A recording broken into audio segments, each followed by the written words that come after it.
কালা বাজায় বাঁশি একলা ঘরে। ভাই তুমি তো মনে হয় কলকিতে একটা টান না দেয়া তো তোমার মনে হয় সুর বের হবে না। আমি কেমনে রই, উমুক নেশা না করলে তো লিরিক্স আসার কথা না। অবলা নারী নেশা টেশা করে তারপরে হচ্ছে মিউজিক করেন। কালা কালা কালা কালা কালা কালা কালা কালা কুলতালা কুলতালা কুলতালা কুল। কোনো নেশা করে আমার মিউজিক করতে হয় না। মিউজিকটা এমন নেশা যে এটা কালা কালা কালা কালা কালা কালা কালা কালা কুলতালা কুলতালা কুলতালা কুল। পার্টি মার্টি করলাম, হঠাৎ করে একটু ক্লাবে চলে গেলাম। স্বাগত জানাচ্ছি দেশ সবিজে, আপনাদের সঙ্গে রয়েছি ARM সাদাত। এবং ঠিক এই মুহূর্তে যে জায়গাটায় আমি আছি, মূলত এখান থেকেই শুরু হয়েছিল মানুষের নিঃশ্বাস কিভাবে আটকানো যায় তার পরিকল্পনা। এবং এই পরিকল্পনা যারা মাস্টার মাইন্ড তারাও আছেন আমাদের সঙ্গে। আমি বলছি শাকিব খানের বরবাদ সিনেমার নিঃশ্বাস গানটির কথা। এই গানের ভোকালিস্ট, লিরিসিস্ট GM আশরাফ এবং মিউজিক অ্যারেঞ্জার আদিব কবির আছেন আমাদের সঙ্গে। সুতরাং কথা হবে তাদের সঙ্গে, আরও হবে ফান, মাস্তি, জম্পে সাড্ডা। Let's not hold your wait anymore, just keep watching. সম্প্রতি একটি গান ভাইরাল হয়েছে, কোন গানটি যদি আপনাকে জিজ্ঞাসা করি বলতে পারবেন? আমার তো রিসেন্টলি অনেকগুলো গানই শুনেছি। দ্বিধা শুনলাম, তারপরে আমাদেরটা শুনছি, আরেকটা গানও শুনলাম, ওই যে কালা কালা কালা কালা এরকম একটা গান ছিল। এটা খুব মানে এত ক্যাচি টিউনটা, মানে একদম ইনস্ট্যান্ট হিট করে মাথায়। এটা খুব ভালো ছিল গানটা। কালা কালা গানটা যদি আপনাদের কাছ থেকে শুনতে চাই আপনাদের ওয়েতে, আপনাদের মতো করে, তাহলে সেটা কেমন হবে? এই কোশ্চেনটাই প্রথম কেউ করলো, মানে এরকম কিছু আই ওয়াজন্ট এক্সপেক্টিং দো। আমি জানি না মানে আমরা ইনস্ট্যান্টলি আসলে কতটুকু পারবো, বাট যেহেতু আপনি শুনতে চেয়েছেন, এখন ট্রাই করা যায়। লিরিক্সও জানি না কতটুকু। আমি যদি গাইতাম তাহলে হয়তো আরেকটু অন্যরকম হতে পারে। ইট কুড বি লাইক কালা বাজায় বাঁশি একলা ঘরে, আমি কেমনে রই অবলা নারী, কালা কালা কালা কালা কালা কালা কালা কালা কুলতালা কুলতালা কুলতালা কুল। কালা কালা কালা কালা কালা কালা কালা কালা কুলতালা কুলতালা কুলতালা কুল। মিউজিক নাকি মানুষের মনের ক্ষুধা নিবারণ করে, এই কথাটার সঙ্গে আপনারা কতটুকু একমত এবং মিউজিক নিয়ে আপনাদের ভাবনাটা কেমন? আমি অনেক মানে জোর গলায় একমত, কারণ আমার খুব মন খারাপ হলেও গান শুনি, আর খুব মন ভালো থাকলেও গান শুনি, রাগ লাগলেও গান শুনি, আবার আপসেট লাগলেও গান শুনি। তবে হ্যাঁ, জনরাগুলো ডিফারেন্ট হয়, প্রত্যেকটা মুডের উপর বেস করে। মাঝে মাঝে এমন হয় অনেক পুরোনো দিনের গান শুনছি, খুব প্রফুল্ল, মানে তো আমার কাছে মনে হয় মিউজিকটা আসলে আপনার ইনার সেলফকে টাচ করে। যে কোনো মানুষ যখন আবেগ নিয়ে মিউজিকটা বানায়, ওটা আসলে আপনার আবেগের সাথে খেলে। মিউজিক আসলে ডিপেন্ড করে আমাদের মুডের উপর। আমরা সারাক্ষণ শুনতেছি, এই হঠাৎ করে নচিকেতা শুনলাম, এই হঠাৎ করে একটু পার্টি মার্টি করলাম, হঠাৎ করে একটু ক্লাবে চলে গেলাম, মানে মিউজিক্যাল ওয়াইজ আর কি।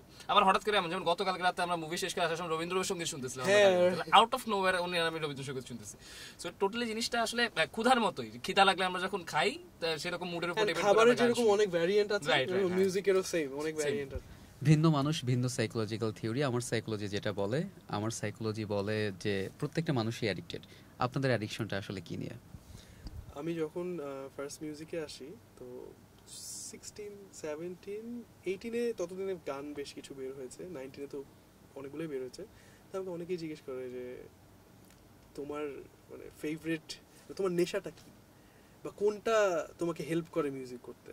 তো এইটা একটু মানে শুনতে অনেক আর্টিস্টিক শোনায়, বাট আমি আসলে এটাই মিন করি, আর আমি এটাই বলি সবাইকে যে ভাই, আমার কাছে মিউজিকটার চেয়ে বড় নেশা নাই। কোনো নেশা করে আমার মিউজিক করতে হয় না। মিউজিকটা এমন নেশা যে এটা মানে এর চেয়ে বড় নেশা নাই, যে আমি গানটা লিখবো, গানটা সুর করবো, আবার এই গানটা গাইবো, এর থেকে বড় নেশা আর কি হইতে পারে। আমি মানে মাঝে মাঝে ঢুকে যাই, মানে যে একদম একটা ঘোরে থাকে না, যে এর থেকে বড় আমার কাছে আপাতত মনে হয় কোনো নেশা আমি খুঁজে পাইনি।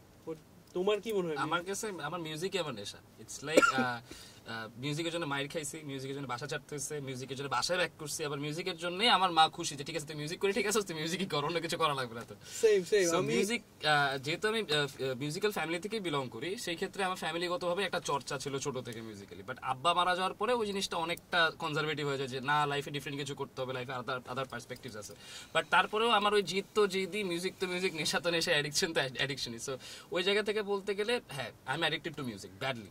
কিছু কিছু মানুষ মনে করেন যারা মিউজিক করেন, মিউজিশিয়ান যারা, তারা বোধহয় ড্রাগ অ্যাডিক্টেড হন, নেশা টেশা করে তারপরে হচ্ছে মিউজিক করেন। এই বিষয়টা নিয়ে আপনারা কি বলবেন?